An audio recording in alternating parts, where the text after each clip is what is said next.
A Science of Change, podcasting by Gilmore Crosby, social scientist, author, and organization development professional since 1984.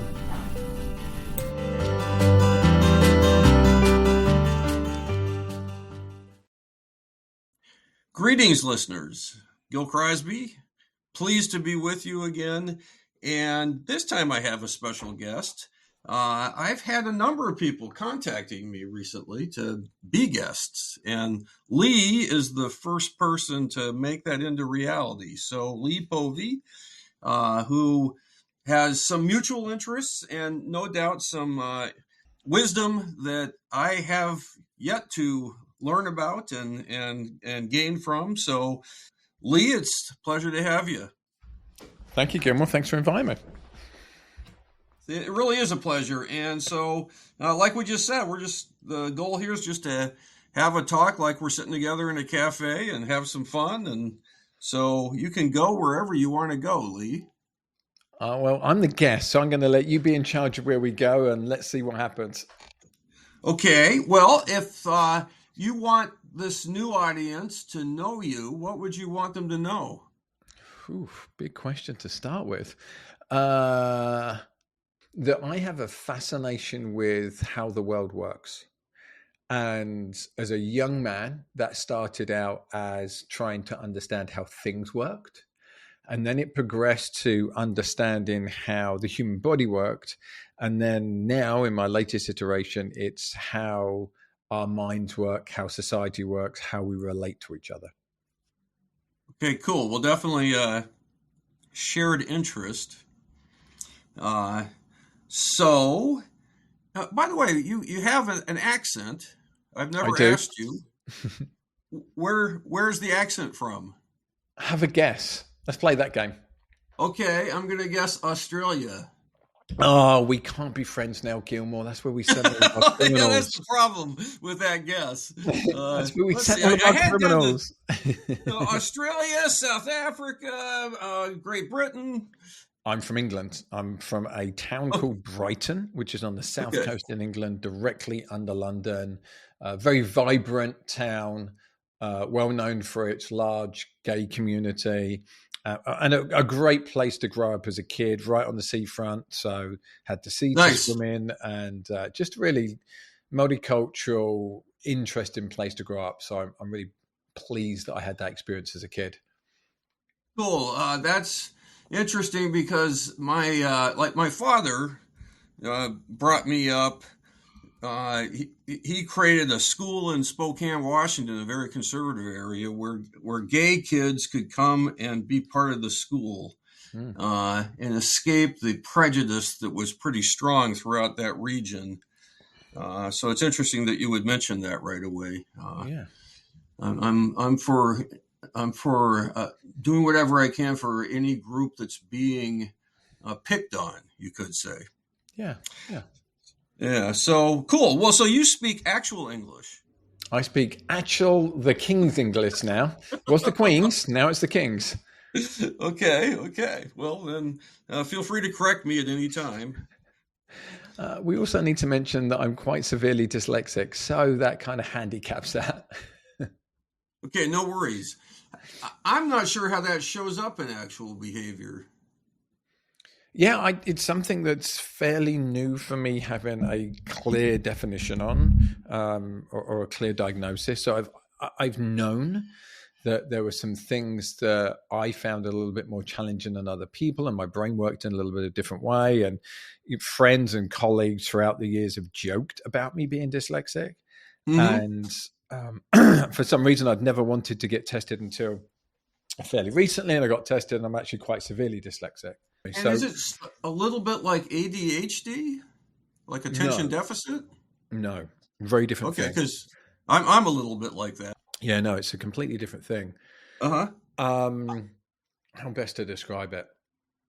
So my brain just sees the world differently, and there's advantages to that and there's disadvantages. So one thing that's hard for me is absorbing information from large bundles of text.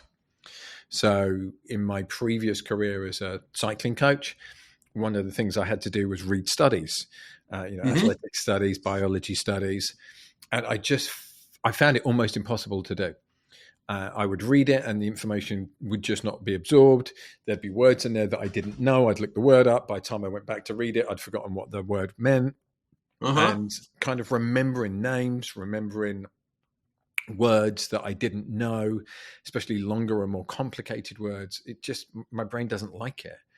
Mm-hmm. Yeah, I could get somebody to explain it to me and immediately understand it. So eventually, what I did was befriended a college professor of engineering and physiology, still one of my friends now, Professor Jim Martin from the University of Utah, Salt Lake City. And he would explain what the study had found, and we would debate it. And then I would be able to use that information. And after Cool. we'd done this a few times, he'd say to me, I don't get it, Lee. You understand this stuff on a better level than my graduate students, yet you're telling me you can't read it. I'm like, yes. And I don't know why, but my brain just won't accept information in that format. So, the change to podcasting, over kind of newspapers, and the change to audiobooks instead of hard copy books has been wonderful for me. And I Uh-huh. consume a lot of information in that audio form, and it stays with me a lot more. Although for me to really consume information, understand things, I have to have a conversation with somebody. And unfortunately, back in my school days, we didn't really know what dyslexia was then, and it wasn't really being identified. So I didn't get Sure. the different type of teaching I would have needed at that stage to be able to kind of maximize my understanding. The institutions aren't very patient often. No, and teachers, I don't blame them. Teachers just didn't really know. So Sure, I and would and be very talkative and I'd ask a lot of questions. And some teachers actually get frustrated with that and say, well, just learn from the blackboard. I right. couldn't. My brain did not work that way. Yeah, yeah. Yeah, I don't blame the teachers. We just have it as a almost a manufacturing process that you're supposed to grind through. And anyway, that's perhaps a different subject. But learning, people learn differently, and so thanks. That's seems like a useful explanation for me, at least, of Yeah. dyslexia. And I think what's happened there is this. I'm also autistic. Again, something else I found out later in life. And those two things have actually forced me to have to understand deeper how the world worked, because things that are more natural to other human beings aren't as natural to me. So I have to study them to understand them. Mm-hmm. And then it's become a bonus because now I understand things much more deeply than most people, because I've spent my whole life understand how to fit in, understand how relationships work.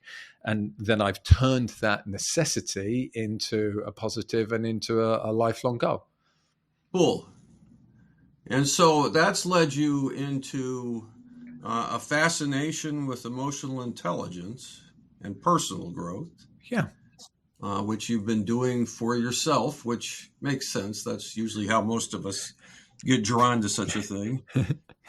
Yeah, and that's it. It started out with trying to figure out the world and how I fit in the world. And, as a little kid, how I can be safe and understand relationships and other people. And then understanding just the world itself for the love of understanding things, and then understanding the world and relationships and human beings, because it's now my career and it happens to be something that I just love doing. So I'm very Uh-huh. lucky to be able to kind of combine my natural curiosity about the world and how things work and how people relate and how our brains work with what I then do for my career. Nice. So, well, tell me a little bit about your approach to EQ, Yeah, help if me you out a will. bit more. Yeah, kind of help me out a bit more with what you're asking for there, exactly. Well, like I teach it, and it's always in groups, and then people are applying the information right away to learn from their experiences.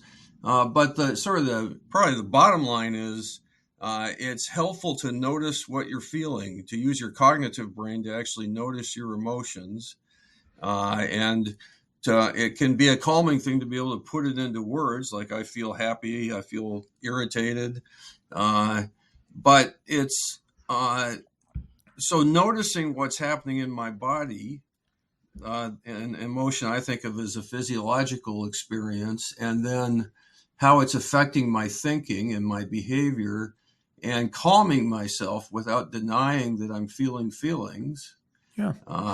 and then uh, and then paying attention to my reactive brain responses of fight and flight in particular, not staying stuck in them as long. I think that being reactive at times is inevitable for humans, but not just staying stuck in oppositional thinking, for instance.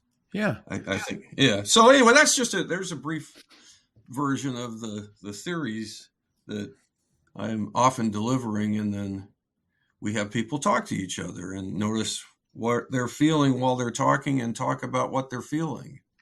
Yeah. Do you mind if I expand on that? No, please. Okay.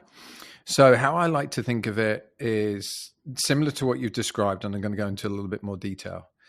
So the first part of it is we have the fight, flight, freeze, and fawn system that you described. So anytime that there is a stimulus to us, our brain goes through, and our body too, because obviously chemicals are released to prepare us for what might happen. We go through that. Do I need to fight? Do I need to run away? Do I need to hide? Or do I need to placate this thing? So if we, put it back into tribal times example, we're walking across a plain, we see a lion. What do? And we can run away. We can fight it. We can try to feed it, which would be fawning, or we can play dead and hope it doesn't notice, or hide behind a tree and hope it doesn't notice us. So that's the immediate reaction that our brain has. We think of that as kind of the limbic system, the amygdala, these parts of our brains that react very, very quickly. And this is happening all the time. This is happening when somebody cuts you off in a car. This is happening when somebody asks you a question you don't know the answer to. This is happening, one I use often in a work example, is somebody sends you a text and says, we need to talk. And that system is activated because you don't know what's going to happen. So you go into this, right, I need to prepare, and what am I going to prepare for? And then alongside this system, we have our emotive system. And I like to break that down into 6 emotions because I think my aim in the world is to make complex things as simple as possible so that we can all use them and we can use them more effectively. So I remember listening to an episode of Brené Brown's podcast, and she was talking about her team had established 83 emotions. How the hell do you remember 83 emotions? Yeah, that's a lot.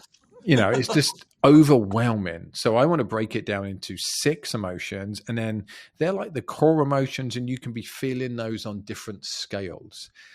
And often people get confused between an experience and an emotion. So you might have an experience and then there's an emotion tied to that experience. And I also encourage people to not think of emotions as being positive or negative. They just are. So as you said, it's really helpful if you can have your emotional experience and then cognitively kind of observe your emotional experience and think of it as data. What is this emotional experience telling me about the world and about what I might need, or boundaries I might need to put in place, or things I might need to ask for, or things I'm afraid of? So emotions are data. And the 6 emotions I like to use are fear, joy, anger, interest, and disgust. Disgust is primarily genetically to stop us from eating poisonous food, right? So we look at things, oh, that's disgusting, better not eat that. However, we can also feel disgust towards another person, to ourselves on our behavior or their behavior. And interest is kind of, what are we excited about? What lights our fire? And then obviously joy, fear, anger, and sadness. We all know what those are. And joy can be contentment to ecstasy. Anger can be mild irritation to rage. Hi, audience. Hey, I got cut off for a bit by technical difficulties. Lee kept going, making good sense. I didn't know that he was being recorded, nor could I hear him. And then I was able to get back on and we resume. So bear with this little gap. So, audience, we just reconnected after there's a little gap perhaps. And so forgive us if we repeat some things. And Lee, my first book is an audiobook. and it's called Fight, Flight, Freeze. And I'm hearing much the same, which is a good thing. It's just kind of fun to listen to you explain this thing. It's very similar. Uh, there is a model of emotions. That's where I think you were. You were just describing how you simplify it down to six.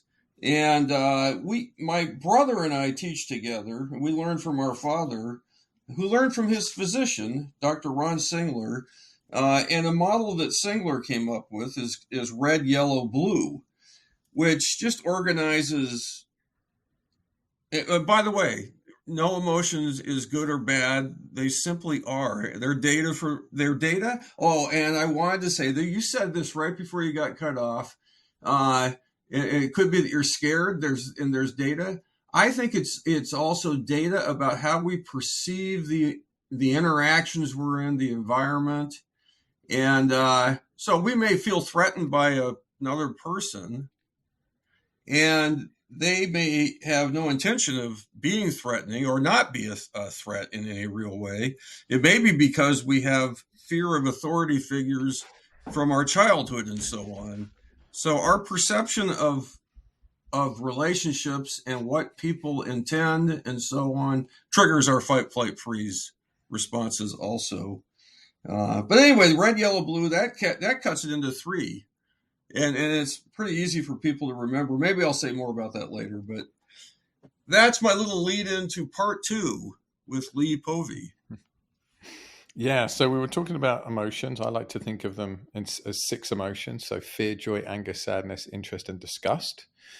And I like to help people understand that it's absolutely normal to be feeling emotions. That's what we should be feeling. That's the way that our system is designed. To expand upon the fight, flight, freeze that you mentioned, I also add fawn to that. So we've got fight, flight, freeze, and fawn. I liked your little description of it, that you might feed the perceived threat. Yeah, so you're just trying to get through the world with all of these challenges that you're facing. And if we think about these in the tribal times, and these were life or death threats. So you would have to fight something. You would have to run away from something. You would need to hide to protect yourself, or you might need to feed it to stop it from eating you. And now we have these situations, and we have these triggers that happen to us, and our brain is still designed to think in the life or death way when it's not a life or death threat anymore. So as you said, we might perceive somebody as being threatening that actually isn't threatening to us or isn't intending to be threatening to us. And we get this all the time in our relationships, our work relationships. Somebody says, right, we need to talk. You get this text, or they book a call with you, and you're concerned what they're going to talk about. Am I going to get fired? Am I in trouble? And we start to react.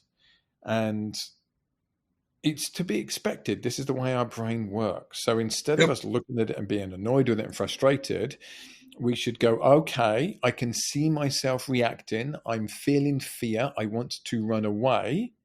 How can I move from that to curiosity? So I note that I'm feeling fear, and I go, I'm going to be okay. I'm not going to die. So how can I move back to, I'm curious about what this phone call might be about? And often, in my experience, somebody sends you a text, we need to talk. It's never about you. It's about them and something they're struggling with, and they want some help or support. But we think it's about us because that's the way our brain is designed to work, to protect us and to save us. So we kind of have to have that emotive response, let our body and our brain go through the reactive stage, and then move into the cognitive stage, then move into the executive functioning stage, which is, how would I like to be instead? And the emotions can be telling us something. If we're feeling anger, it can be telling us that somebody is breaking our boundaries, or that we need to put a boundary in place. And then we can move to our cognitive brain and go, what is that boundary I need to put into place? Why do I feel angry? What is the anger telling me? And what I see often is people are ashamed of their emotions, especially men. They've been taught from an early age they mustn't be afraid. All of the rubbish that we get told as kids, don't be weak, don't be a pussy, all that kind of rhetoric that we get. And instead of that, we've got to realize our brains and bodies are designed to work like this. So that's the system working correctly, is we should have feelings. And if the system is working correctly, those feelings should actually be reasonably short, a few Mm-hmm. seconds to a few minutes. And if we just allow ourselves to feel it without rushing it, what is the experience I'm having? What is this experience telling me? It then helps us make better choices. I really want to think about these things as not negative or positive. We might have a negative experience, so we might lose a loved one and feel sadness. However, we can watch a movie and feel sadness in connection with a character and feel good afterwards and feel relief. So it doesn't always mean that sadness is bad. So, I want us to think a little bit differently about that and just go, what is this experience telling me, and how would I like to be instead? Yeah, yeah, and even sadness is necessary because we get attached, Yeah. and if you try to stifle it, it's I think going to last longer. When you try to stifle emotions, they're more likely to get bottled up inside and run your behavior and screw up your health and so Yeah. on. They turn into a mood. So, an emotion should be a fairly brief experience, as we just said. And if Hmm. you don't, then it turns into a mood. Yeah, if you hold it in. Yeah. Yeah, although a mood of love is kind of nice, but uh, oh, I was thinking of the Buddhists when you were talking, and they even say, well, if you can be blinded by love, it's great. Love is great, and it can make it can prevent you from seeing the world clearly. Yeah. Yeah. And then people get surprised later because they were only seeing what they wanted to see, and then they get angry, or something like that. Yeah. I mean, love Uh, can be intoxicating, and we can make plenty of yeah. poor choices because of oxytocin. Yep. Yep. Yep. It's certainly something I've experienced in life. So, and thank goodness. Uh, but the Thich Nhat Hanh, you said that you think of emotions as, I don't know if you said fleeting, but I like that too because they come and go. And Thich Nhat Hanh's a Buddhist that talks about them like there's a river of emotion flowing, and it may be even calmness. So Hmm. you may not think of it as emotion when you're not having intense emotion. But we're emotional beings, and if you let it flow, they come, they go. It's just part of existence Yeah. versus a problem. Yeah. Yeah. Well, cool. So, uh, are you talking about what you want to talk about? Sure. It's your podcast. You asked me the questions you want answered, Gilmore. Well, so you have a bunch of groups out there. I want the world, even more than is already happening. It seems like it's happening pretty well for you, but I want the world to, at least the listeners, to know about you. So, Mhm. uh, and so you have a bunch of groups. Now, do you actually run all the groups, or do you somehow set them up and let people self manage, or what do you do? There's men's Yeah. groups. Yeah, no, so they're facilitated. I facilitate the groups. Mm-hmm. And they are men's groups where we come together, get companionship, work on our ability to connect with each other and with our families and our friends, work on our leadership, work on our emotional intelligence, and be seen. There's so much power in just being in a group where you got 7 or 8 other people looking at you and just listening to you, and not to fix you, but to hear you. And Sure. I believe most people don't experience that in their lives. They don't experience a place where they are just being listened to rather than they are being expected to be fixed in some way. Makes sense. It's we're on parallel paths because I am part of a master's program where people start by reading their autobiographies to each other, Wow. and with a little bit of preparation, with a process with emotional intelligence learning and so on first, but uh, and people carry a lot of shame about their story. A lot of Yeah. people carry shame about their story, and hearing that they're not the only one is really powerful. And also just starting to reframe it to, hey man, it's not easy being human. And then some of us had really rough beginnings, Yeah. and if that's true, then you deserve even more, credit or whatever you want to call it for being who you are. I mean, it's Yeah. I like to pause people when they're sharing, and especially when they're sharing something where you can see that they kind of feel alone or unique. And mm-hmm. I'll say, anybody else in the room experience this? And Uh-huh. invariably, other hands will go up, and people will say, "Yeah, I experience this too." And you can see the relief on that person's face that they're not alone in having these experiences. They're Yeah, not the only person in the world that is feeling like this, and there's just comfort in not feeling alone. cool. So if someone wanted to be in one of your men's groups, how would they go about that? Yeah, reach out to me. As we said earlier, I like to keep things simple. So I'm Lee Povey, that's LEEPOVEY on all the social media platforms. My website is leepovey.com. Just come on there, fill out the form, find me, and I'll chat to anybody about what you need and how I might be able to help you. And if I can't help you, I'll happily put you in the direction of somebody else who may be able to. Cool. That's good. And if they get a hold of me, then I'll just connect them to you. Great. Thanks, Gilmore. Yeah, no worries. So I'm slightly distracted. I looked over here and see that we've recorded since we started again. It's been about 13 minutes. Mm-hmm. That means it's not one continuous recording, and I don't know if the other recording still exists. According to my end, we got 27 minutes of recording, so I hope so. I hope so too. And if not, then we'll just figure it out. We may have to redo the beginning at some point. But anyway, I won't know until I've left the call. So it's exciting. There you The go. The mysteries fear of of the life. unknown. Yeah. Uh, so, well, what else, man? I mean, what else is there?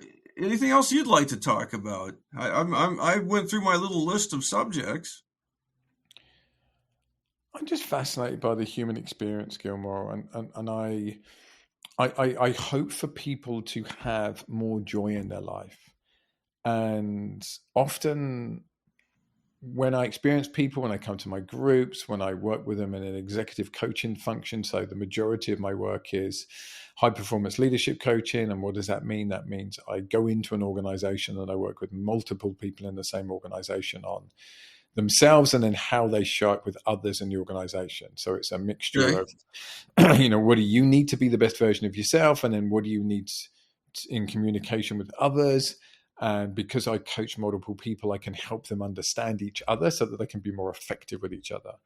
And Mm-hmm. my wish is just for people to have a better human experience and to have more empathy and kindness for each other. And I find when we understand each other better and our needs better and our struggles better, and we're more able to vulnerably share what we need, we have a better experience in life.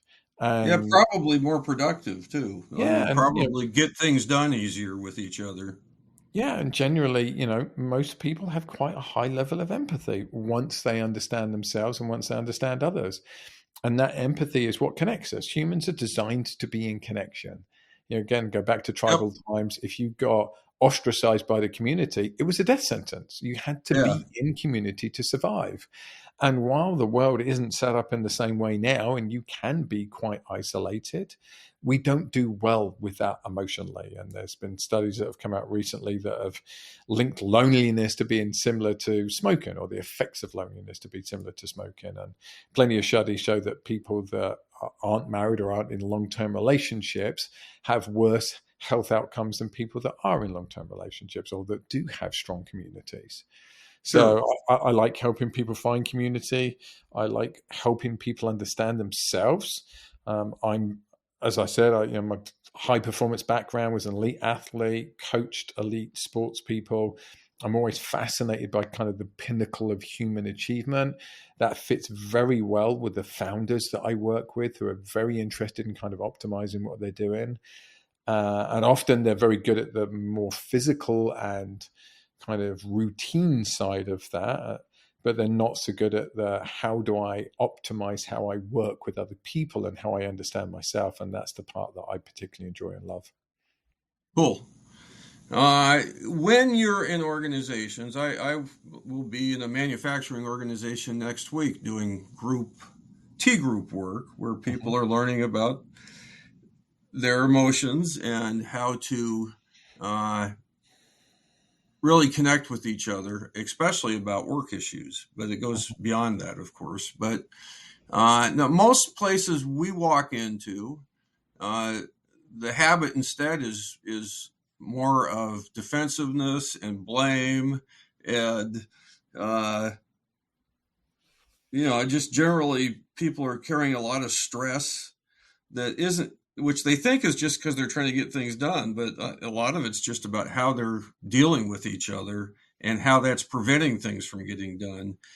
Does that ring a bell for you when you walk into places?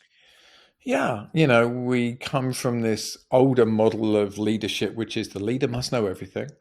Uh huh. And the job is to tell people how to do it and have all of the answers. And that doesn't fit in this world anymore. We have things like ChatGTP and Google, and anybody can find answers to anything. So now your job of a leader is to develop people. And it's how do you help them be better versions of themselves? And to do that, it's to teach them to fish rather than to give them fish. And by that, I mean, your job isn't to give them the answers. Your job is to help them how to understand how to find the answers for themselves. Long term, that's going to make somebody much more productive for you because they're not relying on you and having to come to you all the time to fix things. They become much more self-reliant. And they also feel better because of that. They're going to feel better about themselves. They're going to have more confidence. They're going to be able to take more challenges on. So I kind of look at leadership more in a coaching model these days, where it's not our job to tell people what to do and to fix their problems. It's our job is to help them understand how to fix their own problems and how to be resilient and how to take risks that they need to take or take chances and trust that they will be okay, whatever happens. So that's the style of leadership that I think is the most effective. It's the style of leadership that I see be the most impactful. And I think of our job as leaders is to be stewards of the people that we're with and to enable them to be the best versions of themselves. Even if that means they leave us and go and work somewhere else, we're still getting more from them while they work with us, and our working environment is way more pleasurable. And there needs to be a level of vulnerability as leaders where we're able to say, I don't have all the answers. Let's figure that out together. Or why don't you go away, figure that out, come back and teach me. And that for me is a much more effective way of being a leader. And it reduces what you were talking about, that defensiveness, where we're not trying to show off to each other and prove our worth. We just accept our worth. We understand why we're here and we let go of all of that stuff and instead think, well, how can we contribute more to this organization? How can we be more useful to the overall collective aim? And part of that is also being clear what the vision is. So I think for organizations to be successful, you need three very basic things. What is the vision and mission of the organization? Does everybody understand it? Are we in agreement? Right? This is what we're here to do. Then what is my role in that?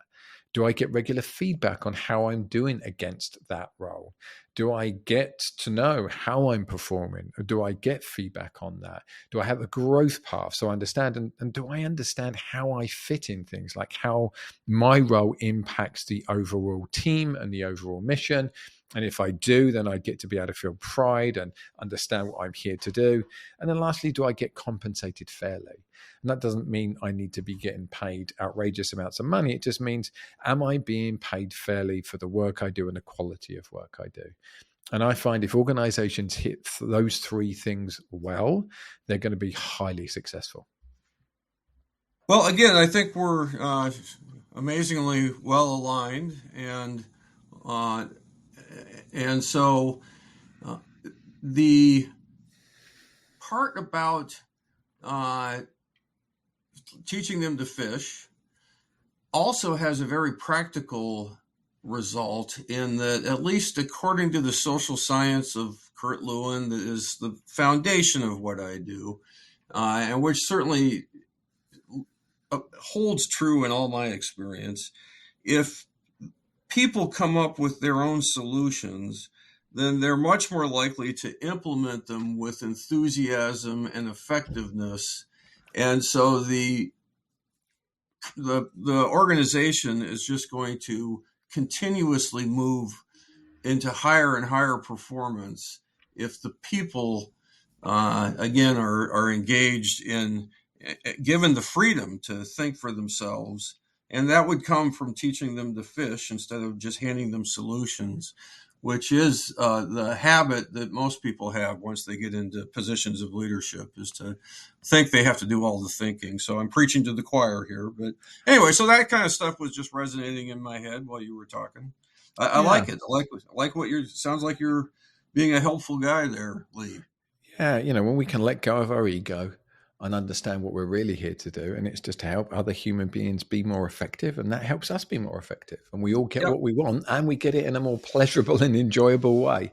And often the hiccup is that people think they've got to be the smartest person in the room, and they don't. And, I work with a lot of brilliant founders. I'm talking exceptionally smart people, and usually the handicap for them is because they can do everything better than most people in their organization. They think they have to.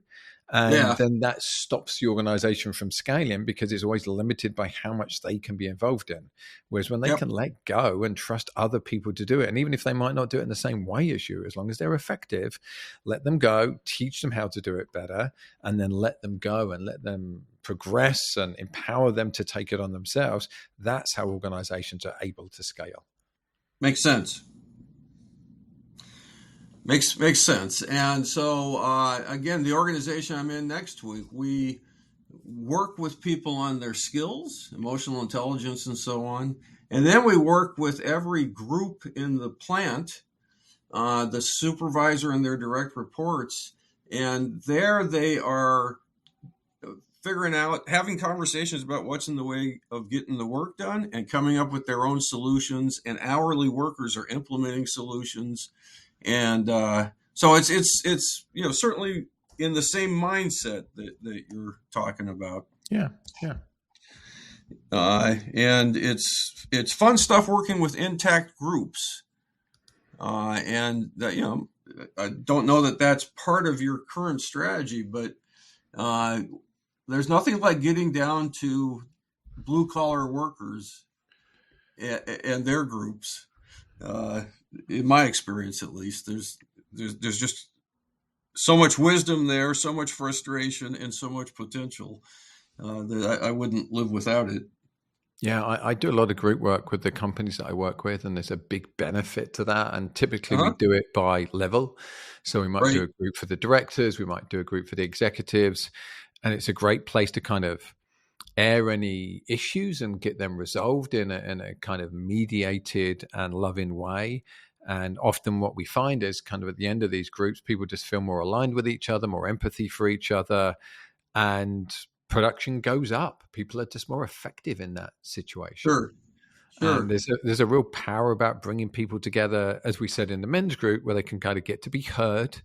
Yep. And most of us just need to be heard. We don't need to be fixed. We just need to be heard. And occasionally we're going to, find solutions to problems, of course, and kind of help resolve conflicts. And that's something I do a lot in my work. And just a lot of it is just about other human beings hearing each other, realizing they're going through the same struggles. And then you have more empathy for them and more kindness when they might do something that you don't necessarily agree with or you find frustrating, because you understand why they're doing that. And it's not about you. It's not personal. It's what they're struggling with, or, just a lack of toolkit on their side. And that's something that can be changed. Uh-huh. Do you get with pairs of people outside the groups? If Sometimes, they yeah. have if they have a conflict that Yeah. needs further assistance, cool. Yeah. Yeah. And typically what I try to do, though, is to coach the individuals on how to have those conversations themselves. I Sure, don't sure. want them to be reliant on me. I want them to be able to understand how to have it themselves. And there's a lot of there's a lot of understanding and wisdom and confidence that can come from them being able to have those conversations. And we might role play what they need to say and how to be effective with that other person, and go and have the conversation. If it doesn't work, well, okay, let's try again. Let's try a different way, so that they really get to take that on themselves. Yeah, we call that transferring the skills, and that's absolutely a value of what I do. That's cool. Where are you at? Los Alamitos, Orange County, California. Okay, nice. I got picked up by the Orange County police once. I try to avoid them. Yeah, well, we were hitchhiking through on our way to San Francisco, and back in the 70s. Wow. Yeah, and they didn't like it that we were hitchhiking through. And they took us to the police station and called our father. And he said, "Why are you holding my children? They have my permission to hitchhike to California, and they're going on their way to see the Pittsburgh Pirates." Anyway, wow. That's about my only experience in Orange County. It was beautiful. Yeah. I moved here for the weather. I couldn't handle the rain and the grey in the UK anymore. I needed more sun in my life. Yeah, cool. Well, now that's just north of Orange County. Maybe I'm thinking of the wrong place. Maybe I'm thinking of Marin County. So is Marin this north? County is just north of the Bay Area, San Francisco. Orange That's County what I'm thinking of. Is the county next to Los Angeles. So I'm in Southern California. Okay, in fact, cool. Los Alamitos is the first one over the border between LA County and Orange County. Nice. And I did have my counties mixed up. Yeah, well, Marin's interesting. Very wealthy neighborhood there, so I can understand. Well, I can't understand because I think it's abhorrent that they would pick you up for hitchhiking, but I could see why. Yeah, they're pretty conservative. At least the police were at the time. Yeah. But, I mean, they didn't do anything bad to us. They just wanted to scare us out of hitchhiking. So, okay. Well, look, man, I think that's about a wrap. Unless you have anything else you want to ask or get into, I'm pleased. No, thank you for your time and for the opportunity to share and chat with you. I appreciate it. Yeah, me too. And then now I may be getting right back to you and saying we lost the first half of this. Let's keep our fingers crossed, Gilmore. Yeah, and hopefully not. Hopefully we've got it, and I can splice it all together. But if not, a short return call sometime in the future. Yeah, we'll patch it up. Okay, well, so thank you, Lee, and thank you, audience, and that's a wrap. Hey, I appreciate you listening. This again is Gil Crosby, and I want you to take advantage of what's available to you. I have many free materials. I am happy to talk to people about their situations, especially if you're trying to create change, either social change or organization change. We have frequent workshops that are available, T group workshops. If you have never been in a T group with us, then don't miss it in your life. Many people have said to me, of all the trainings I've ever received, I got this one 30 years ago, and it's the only one that stuck with me. You're learning from your actual interactions with the other participants and with the faculty. The faculty are walking the same talk that they're teaching of behavioral skills. It's a training workshop. That's what the T stands for. This is done in the spirit of the creation of T groups by Kurt Lewin and his associates.